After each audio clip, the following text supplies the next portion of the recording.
Say thank you guys offline and online for joining us today. And today we star in Alinka, very talented, really music producer and American DJ of Ukrainian origin. By the way, and this fact just hold a special place in my heart. So thank you for dropping by. And what is your vibe so far?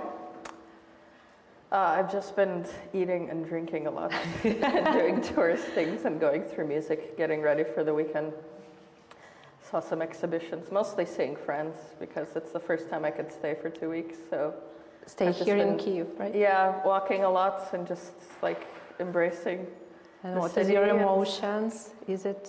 Yeah, it's always emotional here, but it's very special. So yeah. I'm thrilled to hear it. Yeah. Okay, so as I know, is it okay with as I know, you was born in Kyiv and start your music journey with music school and piano lessons. Is it right? Yeah. Could you tell us more about your music experience and how did this impact on your development as an artist in future?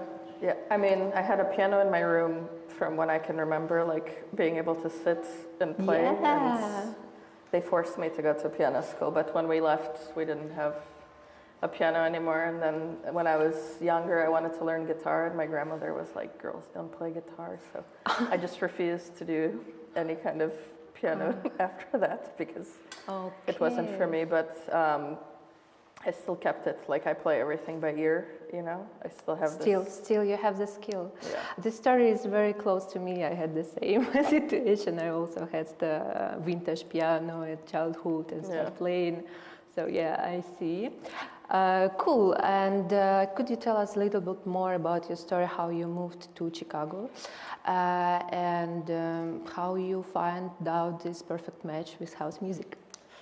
Yeah, we left when I was like 7.5 years old from here, so it was still 80s. I'm old. I think we arrived there like 1988. Mm-hmm. So I was too young then to know what house music was, but it was like the first exposure I had to like a lot of pop music and things on the radio because it was still Soviet Union here. You know, we didn't have all this like music. My father had like illegal tapes of Led Zeppelin and Pink Floyd. Really, in Chicago, but I never the heard same. like Madonna or any of this stuff until we got to Chicago, and then I would hear house music on the radio like as a teenager, and then make tapes for my basketball team, and I would record like DJ Funk and Kashmir songs, not knowing what they were from the radio, and to make these little tapes for us to play basketball to, and that was like the start of me liking dance music, but not knowing what it was when I was very young. And then I left for university, and that's when I was fully like exposed to raves and clubs and proper DJs. We, like at that time, I think I was 18 or 19 when I got to school, but we had one club in our school, and it was like, in Chicago you had to be 21 to get into the clubs, but at my school you could be 18 or 19, and we had DJs from Chicago coming every Thursday. Yeah, and you didn't get these cheat codes, you know, that I'm 21. Yeah, but I went like the first week I got to school, and that was it. I was like, I didn't go to class, I just went to raves. And I went to the record shop, and I was like, at that time, just searching for the music. And I think I spent like the first 9 months just going to parties and learning about DJs and learning about the music. It was like, that time was like Daft Punk Homework coming out, and this kind of stuff in Chicago was like the center of everything, and for house music. And I was kind of learning the genres and figuring it out. And at the end of the school year, I was like, I think I had enough partying, you know? I think actually, it happened, it's very funny. I was like at an after party at my friend's house, and he had turntables, and I just tried to scratch or something because what do you do at 6 a.m. at your friend's house? Yeah, and I was like, in my mind, I was going to be like the next champion of scratching in that moment. I know after from party. the beginning, because all the time you so. Yeah, but then when I was sober, I was like, no, I could do this. And I came to his house every day for like 2 weeks. And at the end of the 2 weeks, I remember he came and he was like, we really think you need to learn how to mix because we can't listen to this shitty scratching anymore. And I was like, good friends. yeah. So I started buying actually records, and I worked the whole summer at the swimming pool and collected all the money, and then bought turntables, went back to school, didn't go to class, played records 8 hours a day, and after 6 months, I had my first gig at this club. Wow. It's a good. And then I spent like a year just playing nonstop and going to Chicago and going to raves and record shop and. It's such a powerful start, I want to say you. Yeah, it was a fun time. Then So, also. and okay, let's move on. And next question is, do you remember your first live set? Oh, a live set, DJ set, first of all. And how did it go? So, about this experience. I remember like the first mix where I know the 2 songs actually. It was like New Order, Blue Monday, and Kevin Irving, House Ain't Giving Up. And it was like things that should not go together, and they went perfectly. And I knew in that moment, like, I don't want to do anything else with my life. Like, it was just the most magical. I was still like super nervous because it's your first show. Yeah. And records, it's hard, especially in a full club. I know. I'm still. When you're young and like, but yeah, it's strange. I don't remember things from last week, but I remember this mix, you know? It's like, it never leaves you. It's been 23 years. Is anyone record those times? I have the recording somewhere. Yeah, you I have. had like mini discs. I was recording all my sets then, but I don't know where they are. Okay, but one day I will find them. They're somewhere in my mother's garage, probably. Good. Yeah. Okay, and what was your biggest yes and no at the beginning of your career? Biggest yes and no? Yeah.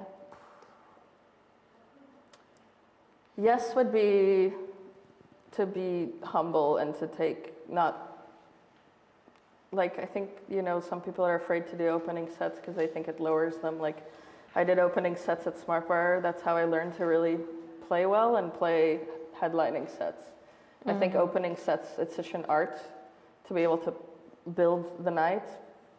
If you're humble enough to open for people, and that's how you make connections, to open for bigger DJs and kind of like take your time and learn, then it's not like an ego. Like, everybody wants to headline now, you know what I mean? Everyone wants to get famous really quickly, but I think to have a long career, it's better to slow down and kind of do it that way. And it's a good point, by the way. Biggest no is thinking that it's not a business, or you don't want it to be.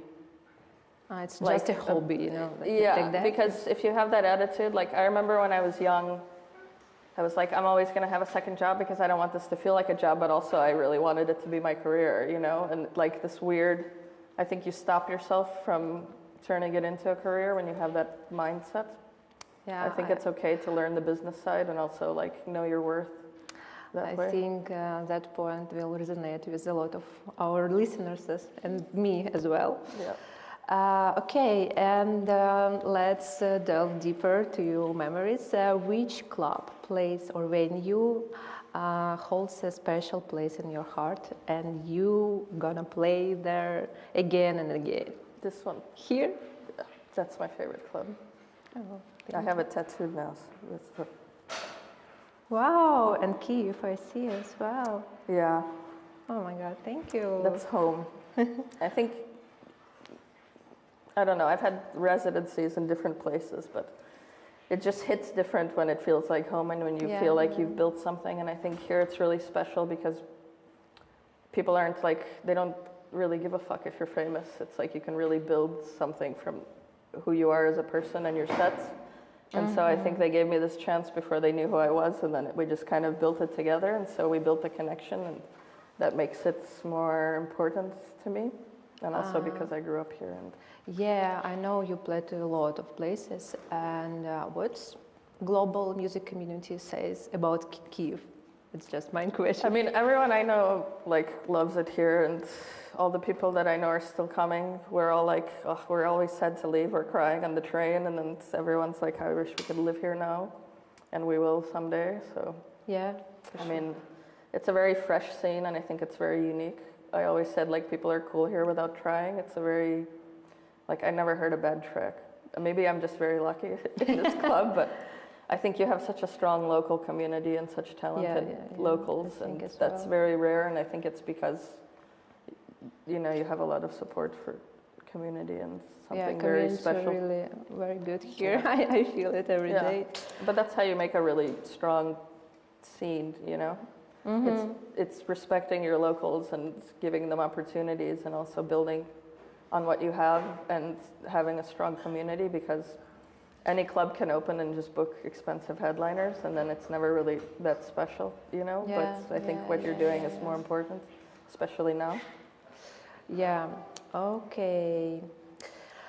I still run into people that they don't feel this difference between live sets and DJ sets. And what is your point of view? What is the key difference?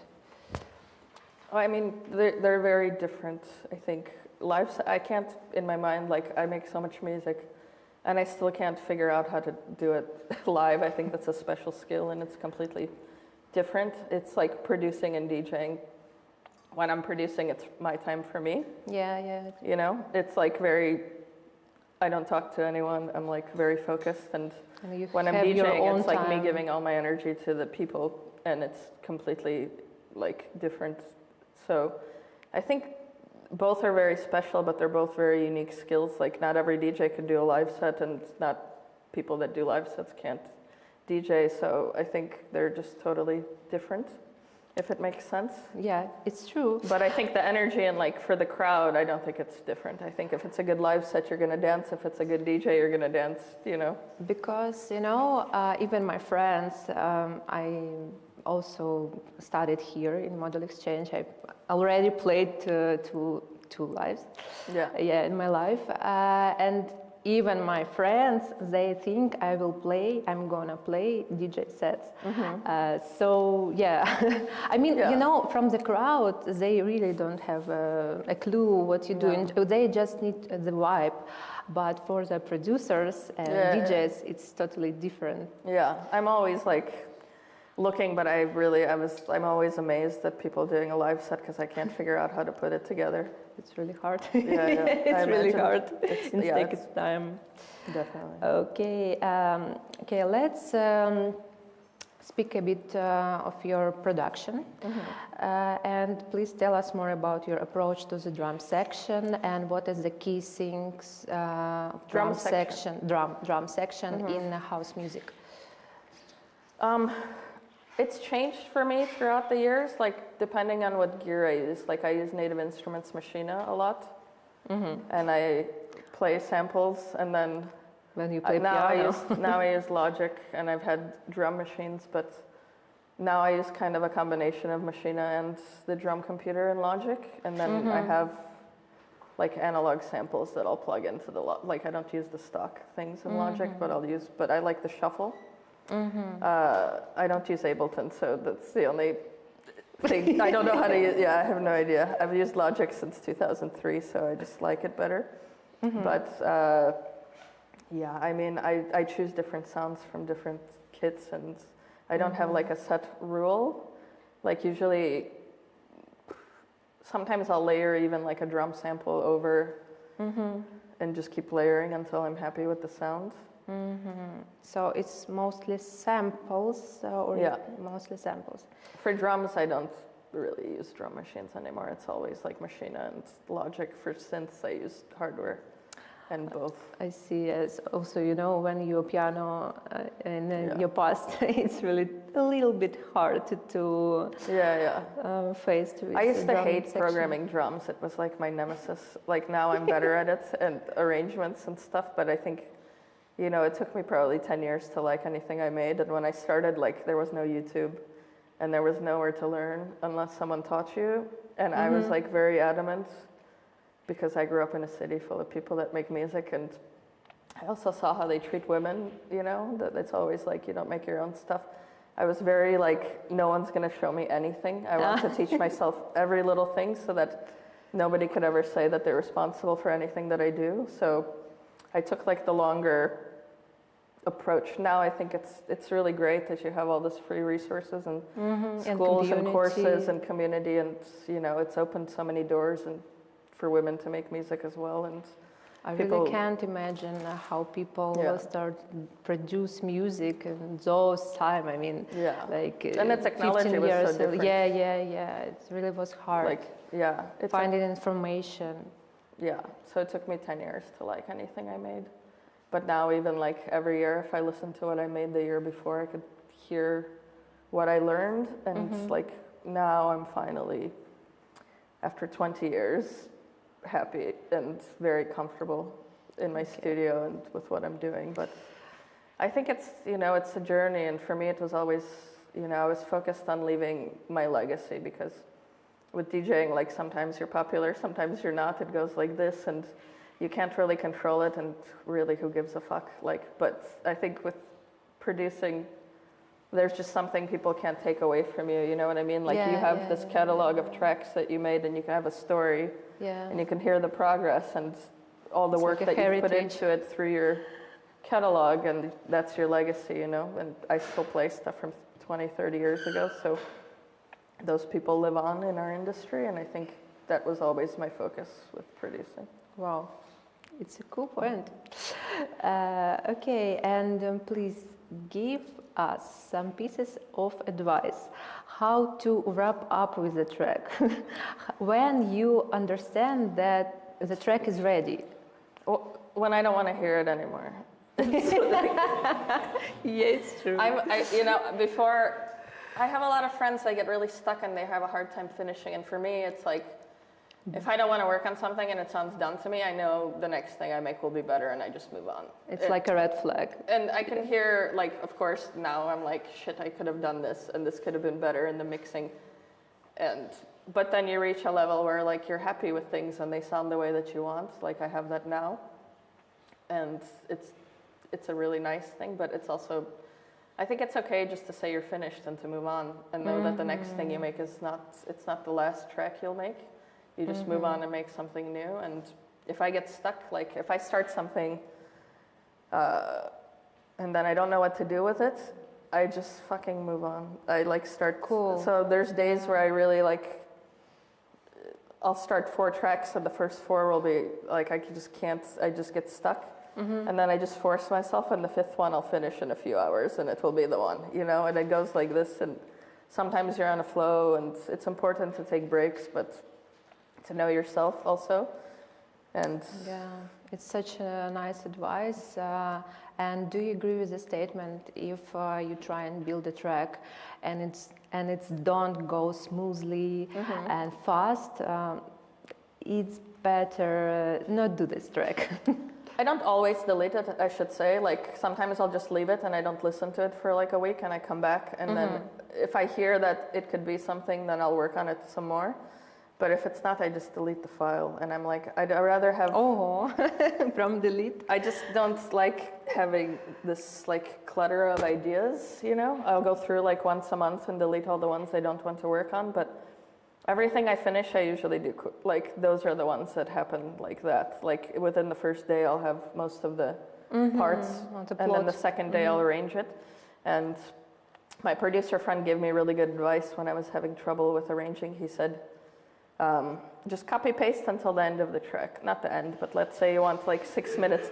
No, but seriously, because he said it's easier to subtract than to add, because when you're looking at it and you can't see the end, you can get stuck. But when you can see the end, you can kind of see where the breaks, and it's easier to subtract from the arrangement, and then you can finish it because you can see the whole picture instead of trying to figure out and then also adding parts where they need it. But it's like... Indeed, that's work. Cool. And maybe you can give us free to start creating a track from scratch. I create everything from scratch, and usually if I have an idea of what I want it to sound like, it never works, and I hate it, and I get so mad. And so for me, it's like the improvisation of going from nothing to something. I always start with just like a kick and a clap, because it's easier for me to write the other parts to that, and a hi-hat, just like a very simple, you can take a 909, you can add stuff to it later, but just to have the basic rhythm. then I do either the bass line or the synth. And it's always like, I just keep adding parts and see how they work. And then sometimes writing different sections and then arranging it after that. But I think I just keep layering until, and then taking away. And then in the end, it might end up with less than what I've made, but at least like I have the basic sections, but I always do it that way because it's easier for me to write. Yeah, I think that's also the base. Yeah. The basics for us. Okay. And do you feel that music can impact your mental health? By the way, I really heard a lot of times from the DJs, famous DJs and producers, that when you playing all the time, you move into another cities, it's exhausted.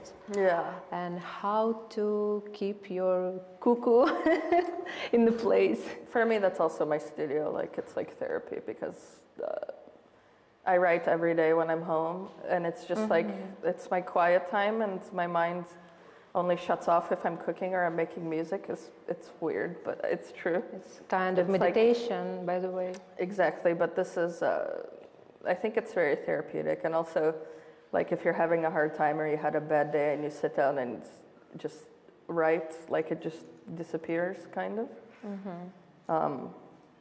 Yeah, and somehow when I'm sad, I write really happy music. I don't know how it's like a psychological reverse thing, but I think it can be for a lot of people, like just having that space with yourself and that quiet time, because it's just you in your studio. It's really nice. That's true.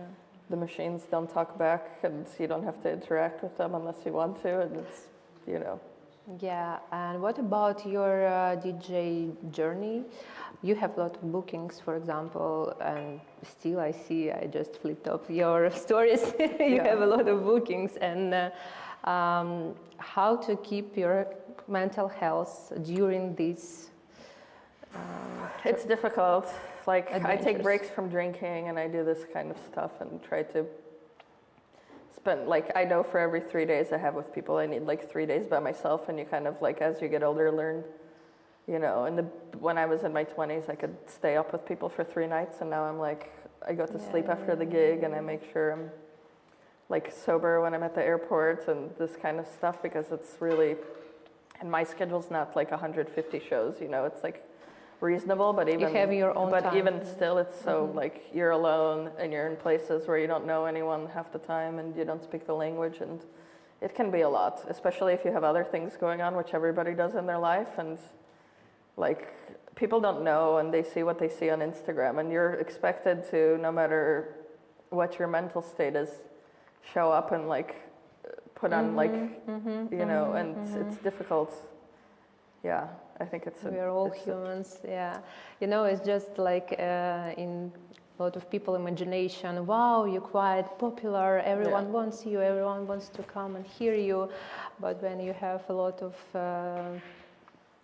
and nobody knows what it took to get there, you know, or what happens behind the scenes, because you know, you could feel really horrible about your career, but somehow it looks really great to people, and you could feel, I mean, it's, people have like so many things going on in their lives that make it difficult to always, like, you know, I'm not this DJ anyway. I'm so happy to play places without camera phones, because I was like, I came from a generation where nobody stared at us, you know, so I'm not like, I'm just focused on what I'm doing. Social media person. Yeah, so it's difficult for me, this whole new generational thing. But yeah, I think keeping healthy and treating it like a job is very important, and also having friends and having a community and people you can talk to. And, you know, we all kind of share this path of like hating airports and difficult travel and dealing with industry stuff, and it's important to have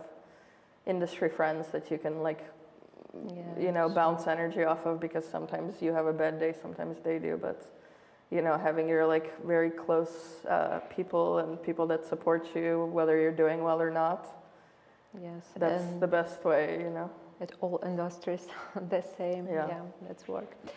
Good. Thank you so much. What piece of advice do you have to aspiring music producers who keep delaying the start of career? Delaying the start? Yeah, delaying the start. I would just say go for it, because I mean, what's the worst that can happen? Like, if you don't put yourself out there, that's worse than just trying. I mean, like, you can't fail if you're just trying. Even like your first track's not going to be your best. People whose first track sounds like Radio Slave or something, they didn't make that. Nobody sounds like that on their first track, and it doesn't have to be like the best thing that you do. It just have to start. Everybody starts somewhere, and I think it's more important just to start and to keep creating and keep, you know, being an artist. Because if you get in your head and you're like afraid to take chances, then you'll never finish anything. Yeah, it's true. It's very close to me, this story, you know. Good. What advice you can give to underground niche producers and DJs who played out of the mainstream genres? Like underground people? Yeah. No, like out from the mainstream genres. Niche, experimental. I would say focus on your community and like finding like-minded people and focusing on your specific scene more so than the industry as a whole, because I think there's so many different little micro scenes where you can find support and inspiration other than like, you know, worrying about business techno and whatever else is happening in the world. Okay, and how do you feel when people give you feedback about your music? Like, what do you mean? Like they really tell you their opinion. I mean, everyone's if it's bad entitled. or good. Yeah. I mean, I take criticism like everyone else. I'm fine with it. I like feedback, but I don't know. I really love your point of view.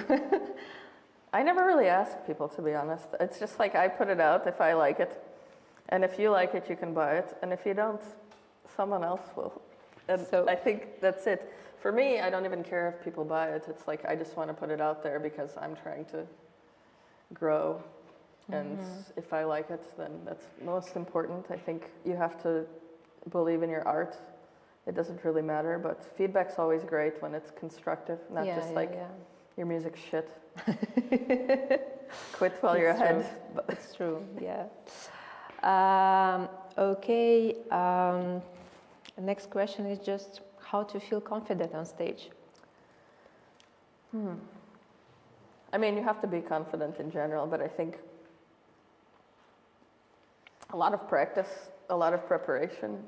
Also, I think as a DJ or like as a performer? In general? In general, yeah. Well, I don't know. I'm always so focused on what I'm doing, and I'm like confident in my technical, like what I'm like. I know my music, and I know people, and I really learn to read the room. And I think if you know what you're doing and you do it right in your sets, then that confidence just comes through you. You know what I mean? Yeah, I guess when it's organically, right? Exactly. It flows smoothly. Yeah. Is that the right answer? I mean, I guess you have to be confident regardless, right? Or you just fake it till you make it. But I don't know. Why not? Why not?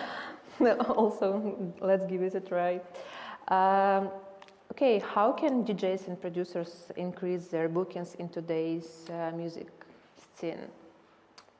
It's changed so much, you know. Before it was like, if you wanted to play internationally, you really had to make records that people play internationally because that's how your name would be seen, because we only saw names from record shops, you know what I mean? Like promoters, it wasn't, now you could do a live stream, you could do social media, you have so many different ways to find exposure that I think this completely changed. And also a lot of promoters are booking from the internet instead of releases, which is a bit sad, and DJ sets in general. I think it's just changed a lot, but obviously you don't need a booking agent at the start. I think you need to start locally and kind of play within your community and do it that way. But I think there's just so many entry points into the industry now that didn't exist before that I think it's different for everybody.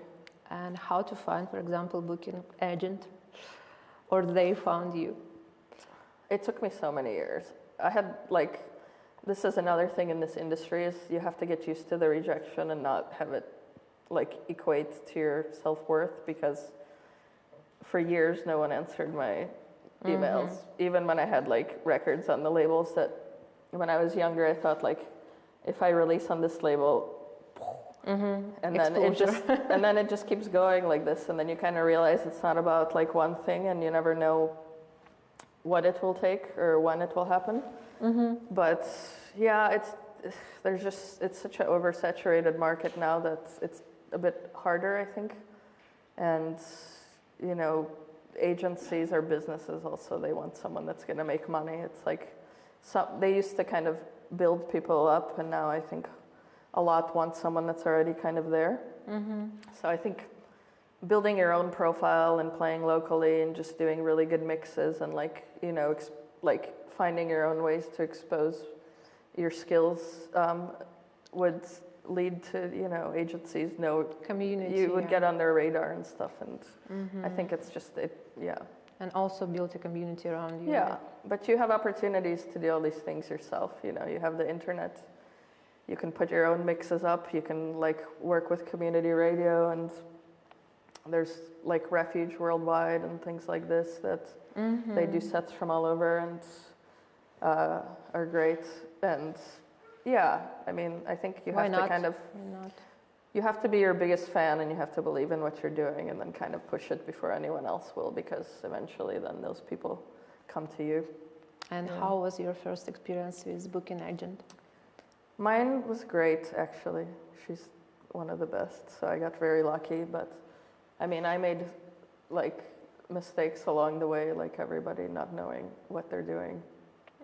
But I always had nice agents, luckily. Cool. And yeah, now I have a really good team. So you're still working, or it's? I have different agents for different territories, and I have a manager, and they're very helpful. Thank you. Okay, we're really thrilled to know about 5 tracks you could recommend to all our crowd to listen. 5 tracks? 5 tracks. Of mine or in general? Of yours. Oh, for sure. Of yours and in general, I mean, maybe some genres you like. The last one for my label is Deep Into the Vibe. I like that one a lot. And I think it's people are always surprised that the vocals me. And Power of Today on Need Want. And then Love Inspired with Sean. It was like the first release we ever did for Classic.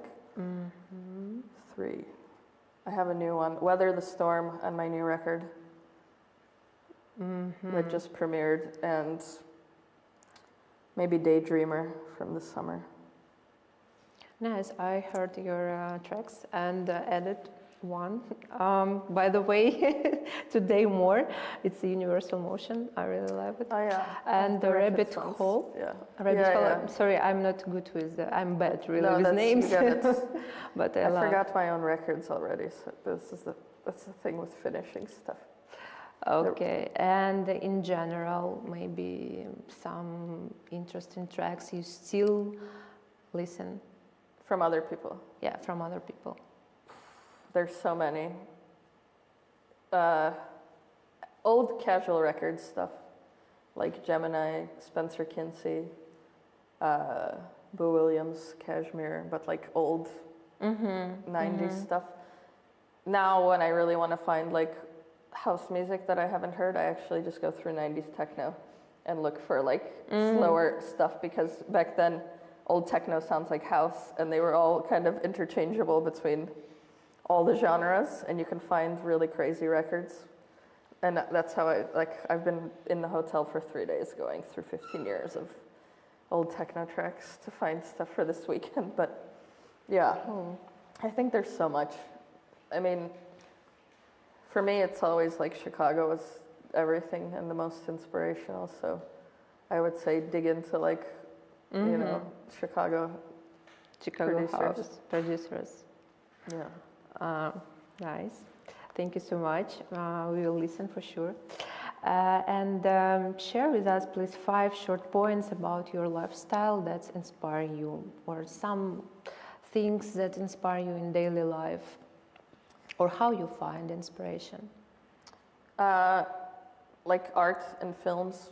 I don't really, it's strange because I could go to like an art museum and then go home and write music, but I never listen to music to write. Like, I'm never inspired like to write music from listening to music, but always from like art and street art and just like walking around the city and seeing things and kind of experiencing life and traveling and this kind of stuff. But I guess just emotions, they inspire more. Definitely. Bad or good, whatever. You can just go for a walk for an hour in your city and just see people you don't know and like see the birds. I mean, it's what I did here the last 2 weeks, and it was beautiful. And I think we can get inspired by different things, photography and just anything creative, really. For me, it's always like, even chefs. I always watch all these cooking shows with chefs because I'm like, they're all crazy, but I feel like they're somehow like, I really relate to these people because they're so like focused and passionate and creative, and really like they spent their entire life like trying to create, and I think this is really close to what we are. Interesting association. Yeah, and it's like food and music, you know, they're like instant pleasures. Yeah. You can hear a really good song and it's like, it will change your whole mood or make you feel. And the same, like you can eat something amazing and you'll remember this for the rest of your life. Like, you know, this dish or this moment, and it brings people together in a way that nothing else can. So for me, it could be things like this, or different creative things. I really love your philosophy. Thank you so much. And do you use field recordings in your tracks? I don't. I've never. Well, so not field recordings, but I'll like take like recordings with my iPhone if I see a film, and I've sampled things in my records that I can't say legally, but they're definitely from Netflix, and there's a lot. Even I sampled Chef's Table. One of the guys giving a speech. That's why I saw it. Yeah. I'll take like voice notes, and also if I write lyrics a lot when I'm just like around, so I'll record and write in my notes and stuff like that. But I've never recorded sounds and stuff. But I had like, my grandmother died, and I had a voicemail on my phone that she left me, and I put it in a song. Like I put it underneath and affected it. Wow. And, you know, stuff like that. But such a good thing. I think you don't even need a field recorder anymore, because you can take your phone and just do this. Yeah. You know, and it's amazing because then you can like improvise. Such and if a you hear something. Microphone. Yeah. But with the music that I make, it doesn't always translate so well with field recordings, I think. I don't know. Maybe it will. I could try now. You've inspired me. Okay. And do you have any artists or role models that inspire you? I mean, other producers that you like? Do you recognize? Yeah, of course. I'm just like thinking. Massimiliano Pagliara is probably my favorite. He's just amazing, and like his stuff is just so beautiful, you know. And he's also from Chicago? No, he's Italian, but he lives in Berlin, and he's got an amazing studio. Actually, if you look him up, he's a resident in the Panorama Bar, but he makes like really amazing music and very beautiful, layered, like really great. Cirque, who also do an amazing live set, like CYRK. It's my friends. They're making like anything from electro to Italo, and like really, really great, like crazy modules and synths and all this stuff, and they do a really great live set. There's a lot. I mean, I like a lot of producers, but... Also, when I heard your tracks, I saw a lot of collaborations with some artists. I mean, vocal part. Sean, who I have my label with, who's my best friend. Yeah, Yeah. as well. And who is next you want to collaborate with? Do you have like your goal? I started an album, like Sean's one of the vocalists, and my friend Kiman, and there's a few other people that are secretly want to collaborate with, but yeah, Okay. I would love Secret to do it guest list. secretly, but maybe one day with Mossy would be great also. Okay, thank you so much. Yeah. I really love our conversation, but I guess our audience also have some questions prepared. If someone wants to start? Here. Sorry, we just wait for microphone. Hi. Nice to see you here. Nice to see you. Some of my questions. When you moved to Chicago, and why you moved to Berlin?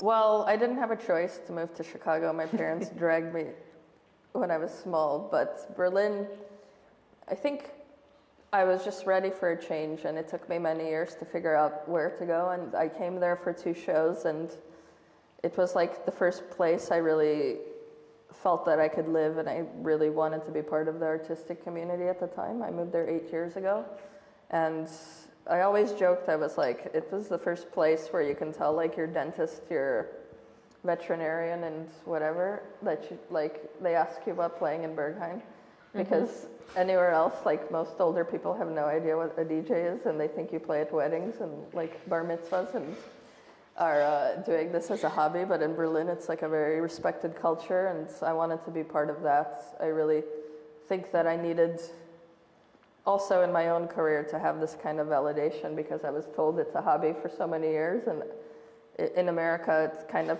has to be, like you have to have a second job to survive, most artists. And yeah, I just felt like everything was possible there, and I wanted to have that kind of community and inspiration, and because of that I was able to become a full-time artist as well. Right now, do you want to move somewhere else?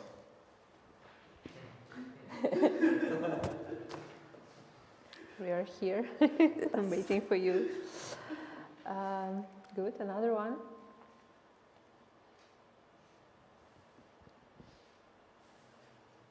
Okay. Do you remember your first Second, just a second. My first release? Yeah. Yes. Do you remember your first release? I do remember. It was really released. Like I only have it on vinyl. It doesn't exist digitally. But people liked it for some reason. And now, like, if I listen to it, I'm like, it's terrible. But I'm glad that I had the courage, even like at 23, just to put music out, you know, just to do it. And to be like, you know, someone wanted to sign it. They heard it on the dance floor, and actually they put the wrong song out. Like, there was 2 on the CD I gave them, and they put the one that wasn't finished on the record. And I didn't have a choice at that point, and I was like, okay. And I just went with it because I knew I would finish more, but I think it's just important, you know, to kind of have this, like, not overthink everything in order to keep growing. Because if you're constantly worried about what people think, or that, you know, like you can't have this mentality in order to grow. You just have to know that you're going to do better things, and you're going to keep going, and so you just have to do it and take the risk, I think. But my first release was pretty bad. It was like in 2003, and I think there's like a Janet Jackson sample or something. I don't remember. Whatever. It's finished. But it's not under Alinka, which is great. I put it under like DJ Alina. So I switched in the middle my DJ name. That's a trick. So luckily I don't have to listen to those records ever. But they did the job, I think, you know. For sure. Yeah. They still have these records. Yeah, but it's like, I can hear from the first stuff on Beatport and stuff, the evolution of like what I learned, what gear I used, what, my inspiration was at the time and what I was trying to do. And it's kind of like when you're learning to write and you have to learn how to hold the pen, and then you have to figure out what you want to say, and then like your skills just kind of improve like anything else. Yeah. I think it's the same with making music. It's good to have like Step by step growth. yeah, because eventually you get to where you want to be. And now because you have so many resources and it's easier to learn. Like I always say to people, the technical parts, anybody can learn. You can learn it from YouTube, you can learn it from school, anybody can learn it, literally. But what makes you sound like yourself, nobody can teach you. And I think that's what takes time and takes development. And that's the most important thing, because let's say there's 25,000 releases every month on Beatport.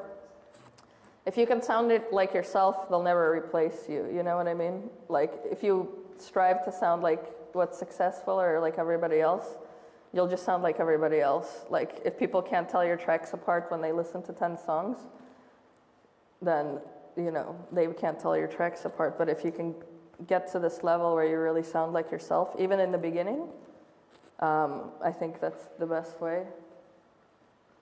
Even if it's not like 100%, it will get there.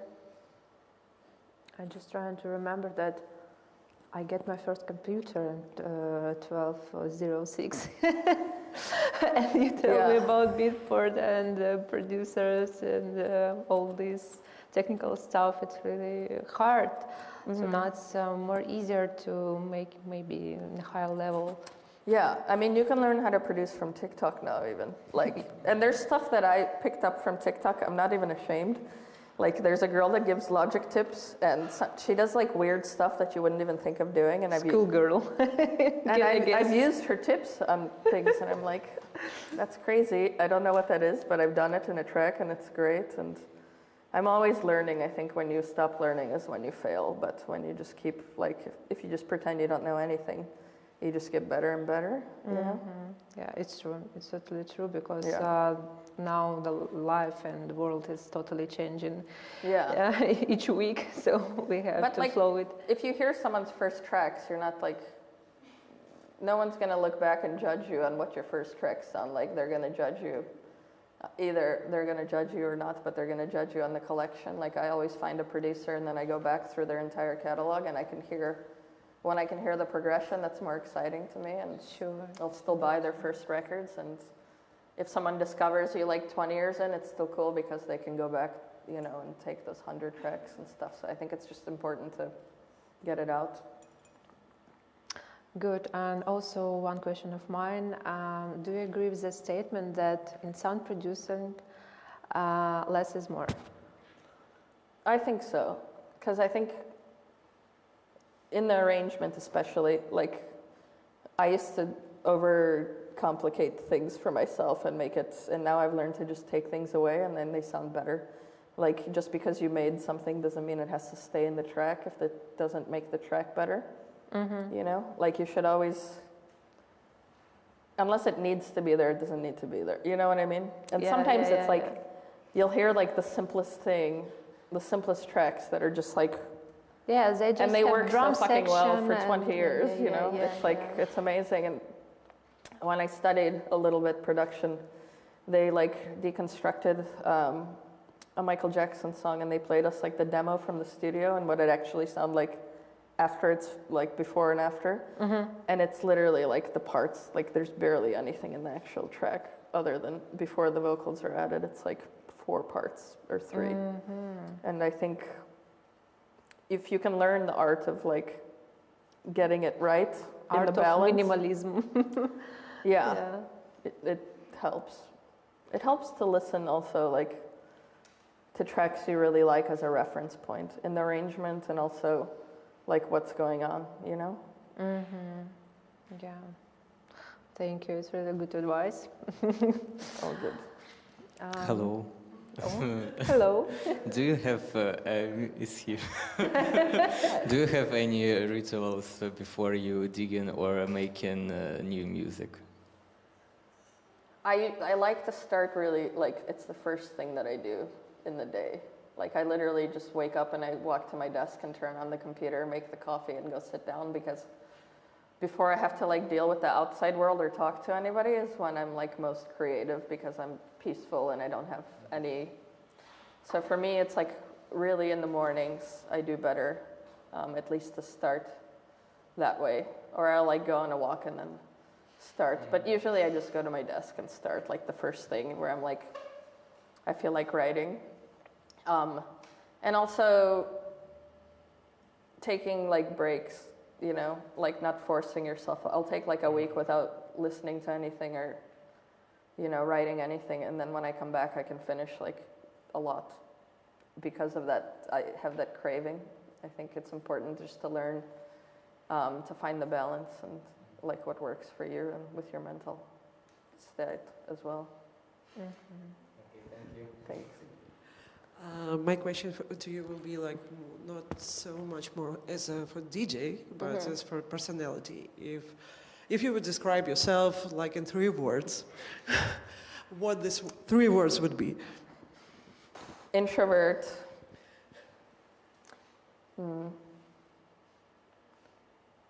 Oof, I don't know. What are the other 2? Quite challenging question. Very gay. I think I'm shy. I just don't, it doesn't come off so much all the time. But yeah, I don't know. That's a very difficult, right? I don't know. 3 words. I got 2. That's pretty good, right? Minimalism. Why don't you pick the 3rd? What? Loyal. It's true, yeah. Wow, okay. Thank you, such a great question. Yeah. Hi. How did you understand that you want to make music? Or how did you understand that it's a deal of your life? When I was really young, I remember going to a producer friend, and it was like, I loved this music already. I'd been DJing for maybe 3 or 4 years at that point, and I was like, I really want to learn. And the first guy was like, stick to DJing, and then the second one gave me like a cracked copy of Reason, and I just put it on my laptop and started making little loops, and I was like obsessed, but I knew that I had no idea what I was doing. But I just kept trying and trying and trying because I knew what I wanted to sound like already. And I think I just I was just obsessed with it, like DJing. I was in love with it, but I also struggled for many years to really like sound the way that I wanted, and that kept me going because I didn't want to stop, you know, like until I reached that level. And yeah, it was just like obsession, I think, and I love music, so for me it was therapeutic and just a part of my youth and culture I didn't want to lose, and kind of motivated me to keep doing it. Yeah. Did I answer? I'm confused now. Thank you. Shit. Sorry. Please share. I can't see anything, so it's hard. Hello, thank Hi. you for speech. Yeah, you played for a different audience, and your experience. The first audience for you was U.S. audience, obviously. When you first played for European community or audience, and if you can you compare U.S. audience with European? Yeah. And if you have any recommendations for people who played, for example, for European stuff, yeah, and want to look on US market. Thank you. I think sound-wise, I mean, you guys have a very big variety, and so does the US. The US now, I think, has a really big appreciation for house and techno, and also experimental and all these. It's a very big place. So I think in general, there's an audience for everything everywhere, you know, like there's different communities in different cities that are leaning towards one thing more than another, but like you guys have such a great variety of artists here, and same in like places like Berlin. And I don't know if I would compare the audience, because I don't think you need to. I think it's just important to have like communities that you build locally, and I think that's what's similar. Like Chicago really had that, where they nurtured their locals, and they had some of the best like house music producers, and Detroit did it with techno, and you're doing it here as well. The communities and yeah, I mean, the music connects everybody all over the world, so that's the connection, you know? Like, we have this music and we have different audiences in different communities, but that's the center of everything, you know? It's always going to be the music. So that's the same for all of us, the same obsession and the same, you know, love, I guess. Yeah. It's kind of how, like, you can go to places where you can't understand anybody, and then you can play a song that everybody loves, and like everybody erupts. So I think it's just the music, you know, more than the audience. Not that, I don't know. You know what I mean? Good. Good. Someone else?